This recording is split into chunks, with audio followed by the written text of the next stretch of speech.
Entre midi et 2 sur les quais de Seine, c'est un peu l'autoroute. De tous âges, de tous niveaux, les coureurs profitent de leur pause déjeuner pour transpirer. Parmi eux, Florent et Thomas, ils travaillent ensemble dans un grand groupe d'assurance. Et depuis le début de l'année, ils ont monté une équipe de collègues joggeurs qui se retrouvent tous les jeudis. C'est une petite coupure dans la semaine, une petite bouffée d'oxygène. Puis on s'est rendu compte qu'entre midi et 2, c'était plutôt bien placé dans la journée pour être en forme l'après-midi et finir la journée de travail. Courir ensemble, voilà la nouvelle tendance. Rien de tel pour créer une dynamique de groupe. Et certains chefs d'entreprise l'ont bien compris qui encouragent et financent cette activité.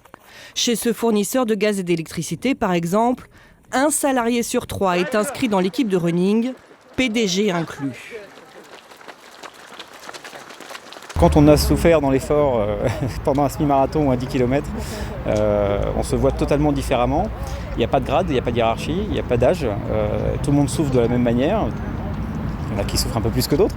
Mais ça permet de vraiment créer un état d'esprit totalement différent et de faire en fait que ce sport individuel devienne vraiment quelque chose de collectif. Aujourd'hui, 20% des Français disent chausser leurs baskets au moins une fois par semaine. 10 millions de coureurs, un marché en plein essor. Les équipementiers cherchent tous à capter cette clientèle souvent aisée. Voilà par exemple une chaussure dernier cri qui contient à elle seule 5 brevets technologiques. 310 grammes, semelle argentée pour les femmes, dorée pour les hommes, 250 €. On sent beaucoup la rigidité derrière et elles sont effectivement plus stables. Donc ouais, ça va me faire du bien.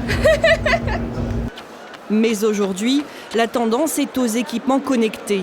Il aura fallu 2 ans de recherche pour mettre au point cette chaussure qui permet en temps réel de corriger sa posture. On a donc 2 capteurs qui sont à l'intérieur de la chaussure qui permettent de pouvoir vérifier si, quand vous êtes en train de courir, vous êtes plus sur l'arrière de la chaussure, sur le milieu ou sur l'avant. Sachant que la meilleure technique de course pour éviter les blessures est de courir plutôt sur le milieu et sur l'avant du pied. Le salon du running se tient à Paris jusqu'à dimanche.